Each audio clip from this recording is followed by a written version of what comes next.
भगवान का भजन करने के लिए और कर्म का भोग भोगने के लिए।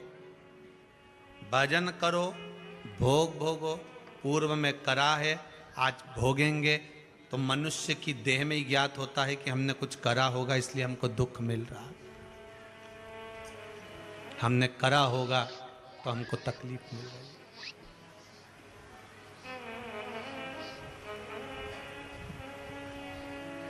हमने करा होगा तो हमको मिल रहा, कुछ प्राप्त तो हो रहा। खूब कमाओ, शुभ दीपावली आपको। खूब कमाओ, डटकर कमाओ, अपनी कैपेसिटी से भी ज्यादा कमाओ, जितनी आपकी सामर्थ्यता है उससे भी ज्यादा कमाओ। और मेरी मैया लक्ष्मी तुम्हारे यहां 2 पांव से नहीं, अष्ट लक्ष्मी पूरी 16 पांव से आए, हम मना नहीं करें, खूब आए। मना नहीं है, पर उस कमाई में भगवान से प्रार्थना करना कि धन आए तो अभिमान मत आने देना, अहंकार ना आए, बस इतना ध्यान रखना।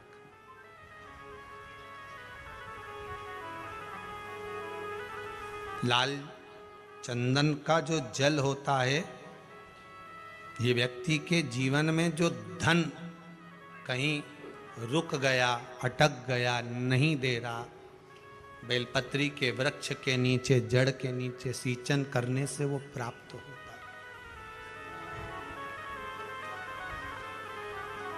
अथर्ववेद में छंदो ज्ञान उपनिषद में,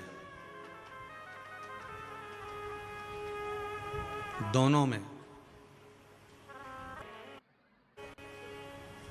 बेलपत्री के वृक्ष की जो जड़ होती है,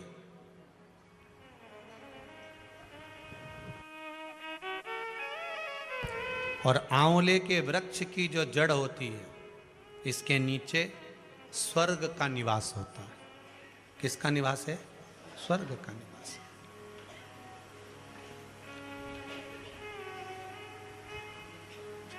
अथर्ववेद में भी कहा और छंदो उपनिषद में भी वर्णन करा।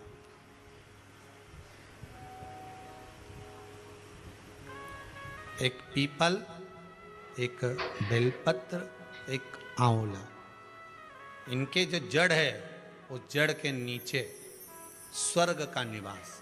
ये जहां लगे,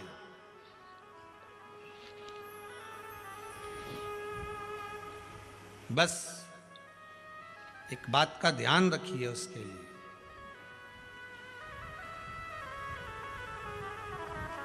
कि जहां पर ये वृक्ष होता है और उस वृक्ष के नीचे बैठकर हम जब किस जल का सींचन कर रहे हैं, जैसे अभी आपको कहा था कि जल में अगर लाल चंदन मिला हो और आप बेलपत्री के जड़ में सींचन कर रहे हैं तो लक्ष्मी की आवक बढ़ेगी। ना अटक गया, नहीं आ रहा, आएगा।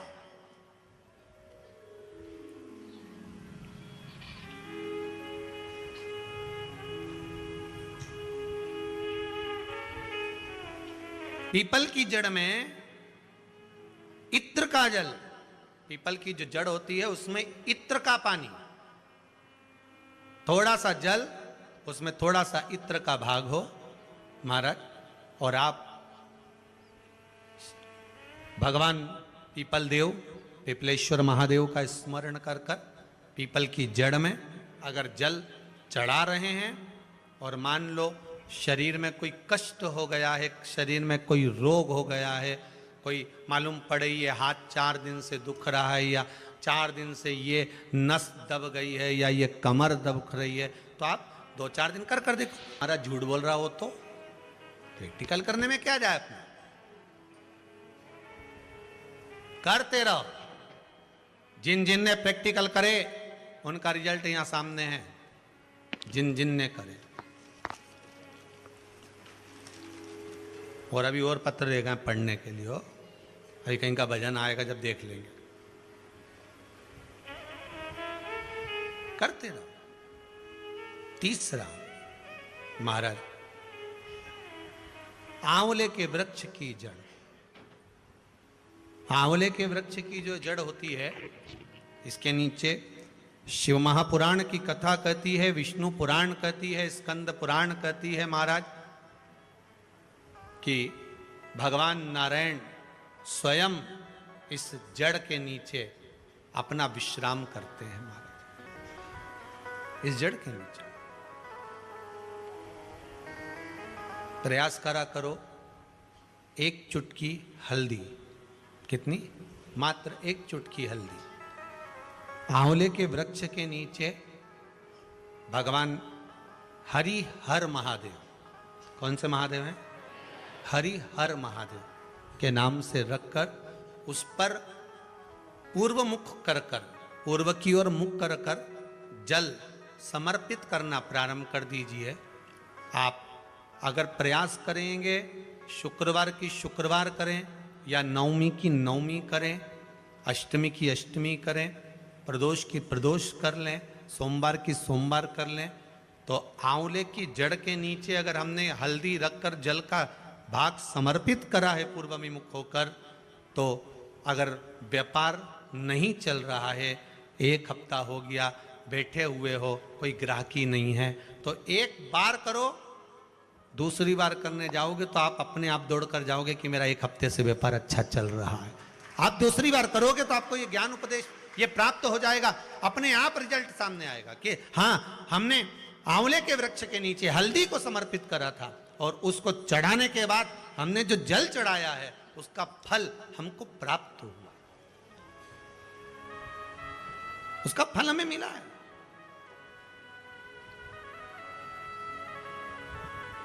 उसका फल हमें मिलेगा। कोई भी क्रम करे, हम फिर कहेंगे, फिर निवेदन करेंगे, कुआं खोदो, एक जगह खोदो, पानी निकलेगा।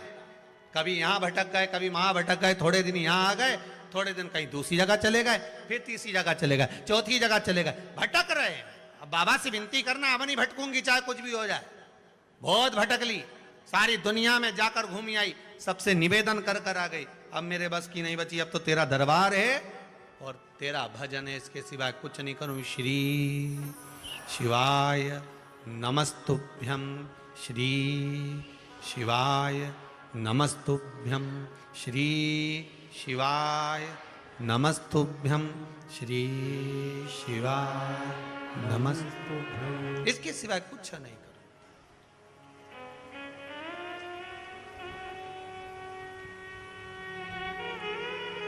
हमारा भजन मूल हो जाए। एक विदल और उत्पल दो असुर हुए। पार्वती मैया ने जो भजन करा था, स्मरण करा था, शिव मिले थे, उनकी भक्ति दृढ़ थी। विदल और उत्पल ने एक बार माता पार्वती जी को देखकर बड़े आनंद के साथ उनकी ओर लोभित हो गए, उनकी ओर आसक्त हो गए।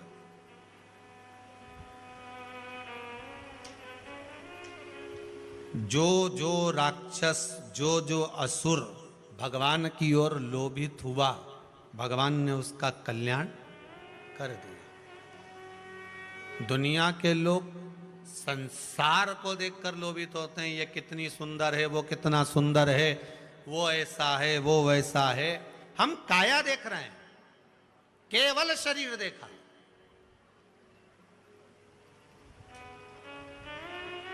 आधे से ज्यादा रिश्ते तो ये काया के चक्कर में गड़बड़ हो गए। लड़का अच्छा है सा, लड़की बहुत बढ़िया है, दिखने में तो कई जोरदार।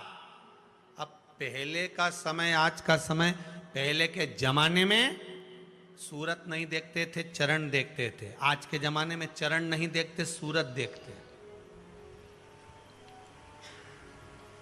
फिर वही वाली बात आ गई, किस कलर के कपड़े पहनूं कि भगवान मुझे मिल जाए। शिव महापुराण की कथा कहती है, कपड़ा बदलने से परमात्मा नहीं मिलता, कलेजा बदलने से भगवान तुम्हारे सामने आकर खड़ा हो जाता है। कलेजा बदलना, कपड़ा बदलते बदलते तो जिंदगी निकल जाएगी, भगवान नहीं मिलेगा। पूरी जिंदगी निकल गई। क्या हुआ कपड़ा बदलने से? वो रावण ने बदला था, क्या हुआ? कपड़ा बदलने से भगवान ने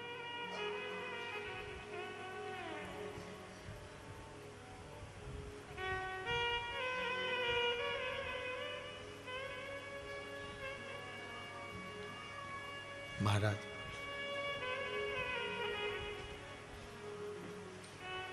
तुम काशी जी में रही और मुझे भोले जी को नाम बड़ा प्यारो लागे। आप जिस स्थान पर, जिस जगह पर, जिस भूमि पर, जिस क्षेत्र में जहां निवास करो, भगवान की अविरल भक्ति में डूबे रहो। विदल और उत्पल भगवान की मां जगतजननी जगदम्बा को देखकर, माता पार्वती को देखकर आसक्त हो गए, आसक्त हो गए। हमें शरीर देखकर आसक्ति नहीं प्राप्त करना।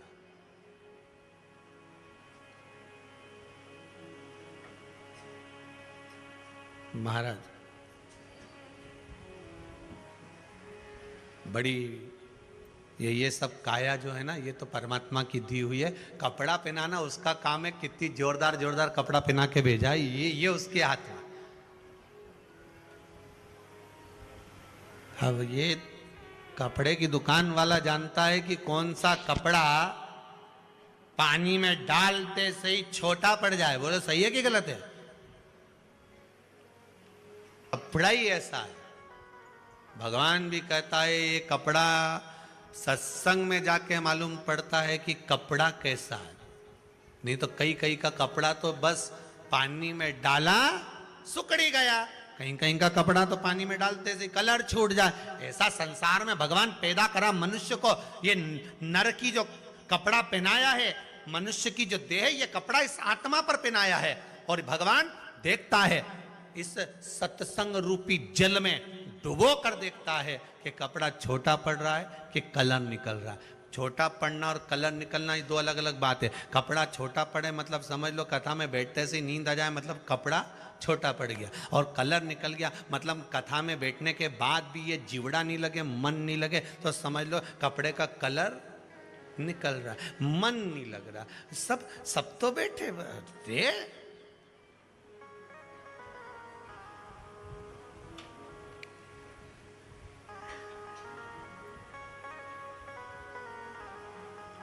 हमसे ही कई लोग कहे महाराज जी, कई महाराज उन कथा कहते हैं और आप कथा कहते हो। कई महाराज कथा के और इतना आराम से ऐसा ऐसा बोले, और भगत लोग उनकी आंख में से आंसू, हंसता रहो ने ठिठोली करता रहो। है? तुम्हारी भी आंख में आंसू नहीं आए और बाकी का महाराज उन तो कथा के नहीं बापड़ा सब झड़ता फिरे। 25 बार मुंडा साफ कर ले, 2-4 बार तो सपेट ले। अब तुम तो, तुम्हारी संपट नहीं पड़ेगी, तुम सब ठिठोली, सब हंसे और तुम भी हंसो। अरे भैया, पूरे ब्रज में घूम लेना, पूरे ब्रज में घूम लेना, और एक बार ब्रज में घूमने के बाद में नंदगांव जाना, गोकुल जाना। कौन कौन गया इधर हाथ उठा? जितने लोग उठाए सब उठाओ जो नंदगांव गोकुल गए। मां क्या करते हैं? घुटने घुटने चलो,